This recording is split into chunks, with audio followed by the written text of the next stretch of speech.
Kung itutuloy ni dating Pangulong Joseph Estrada ang plano niyang pagtakbo bilang alkalde ng Maynila, kailangan tumira na siya roon simula sa Mayo, ayon po yan sa COMELEC. Dapat din siyang magparehistro bilang botante ng lungsod ng Maynila.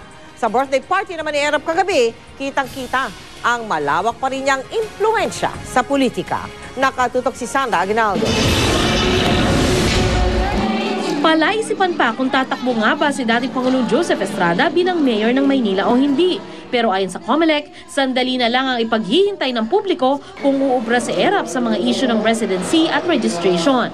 Ayon kay COMELEC Chairman Sixto Brillantes, kailangan kasi pagsapit ng May 13, tumira na si Erap sa Maynila para masunod ang isang taong residency na hinihingi ng batas. If Erap wants to run in Manila, he can always move into physically established residence in Manila now, up to at least May of this year. Ipinanganak si Erap sa Tondo, pero ayon sa kanya wala na siyang property doon.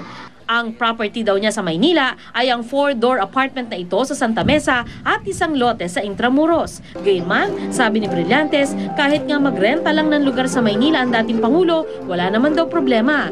Pero batid din naman marahil ng karamihan na kapag tinanong kung saan nakatira si Erap, malamang ituro ang bahay niyang ito sa Polk Street sa Green Hills, San Juan.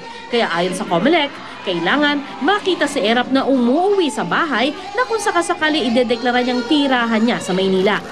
Dapat nakikita ka rin. Nakikita ka.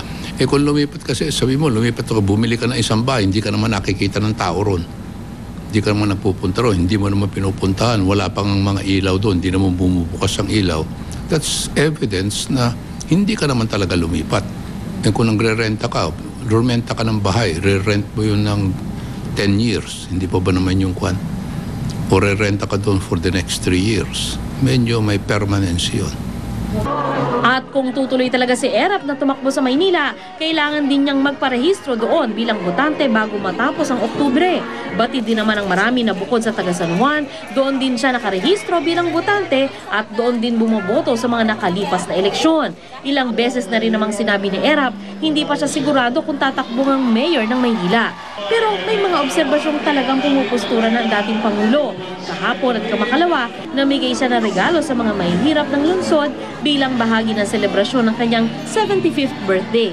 Sa kanya namang party kagabi, hindi maikakaila ang impluwensya ni Erap sa politika. Dumalo sina Pangulong Noynoy Aquino at Vice President Jejo Marbinay. Sa kanyang speech, sinabi ni Erap na pinatawad na niya ang mga nakahidwaan. While I was incarcerated, I come across the book of Mahatma Gandhi, and over that I come to read one of his quotation, and he said, and I quote, so I have to quote this because I might be accused of plagiarism. He said, and I quote, the weak cannot forgive, but forgiveness is the attribute of the strong. You'll be happy if you know how to give and forgive.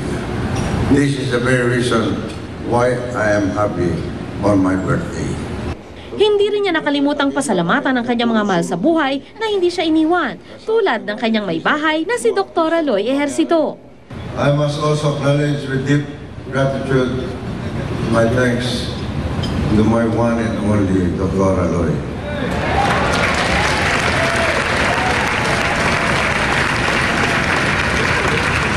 He was being most understanding and tolerant of me.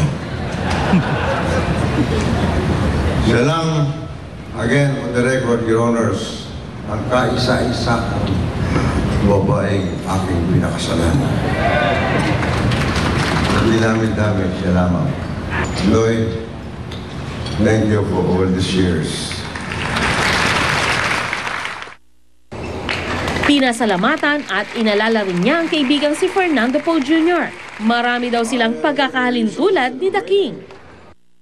Pareho kaming macho sa pelikula. Macho. Pareho kaming naisahan. Hindi namin akalain. Ang iisa sa amin ay small little. Dumalo rin sa party si dating Manila Mayor Lito Atienza na napapabalitang tatakbong Vice Mayor ng Maynila. Sandra Aguinaldo, Nakatutok, 24 Oras. Sa iba naman pong balita, nababahala ang ilang may-ari ng mga palaisdaan sa posibleng epekto ng napakainit na panahon sa mga isda. Kaya ang ilan sa kanila maagang naghango ng kanilang mga isda. Nakatutok si Dano Tingkungkong. Maagang naghango ng bangus si Reynaldo sa kanyang palaisdaan sa Dagupan City. Tulad ng ibang fishman operator, nababahala daw siyang baka hindi lumaki o mamatay ang mga isda dahil sa init ng panahon na sinabayan pa ng neap tide o yung pinakamababang level ng high tide. Sabi ng Bureau of Fisheries and Aquatic Resources, may epekto nga raw ang neap tide sa produksyon ng palaisdaan. The effect of that is you have less water that you can see, for instance, in the fish pond. May mga pagpananaw na pagka nagkakaroon ng neap tide ay bumababa yung oxygen supply. Pero ang init ng panahon, hindi raw dapat katakutan ng mangingisda. Ayon sa BFAR, hindi lang daw malabong bumaba ang supply ng isda ngayong tag-init, bagkos mas lalago pa raw ito. Pinatataas daw kasi ng init ng panahon ng oxygen level at natural na pagkain ng isda sa tubig. Ang resulta, mas maraming huli, mas abot kayang isda. Pagka umiinit, kumakain sila ng mas marami kasi may mga plankton feeder yan eh. At yung plankton, mas dumadami yon pagka panahon ng tag-araw kasi nakadepende yan sa sunlight. Sa kabila nito, asahan na raw na matamlay talaga ang produksyon ng bangus ngayon. Epekto pa rin daw ito ng fish kill noong nakaraang taon. Ang mga palaisdaan sa Pangasinan at sa Taal, Batangas sa mga tinamaan ng fish kill noon na pinagkukunan ng supply ng Metro Manila.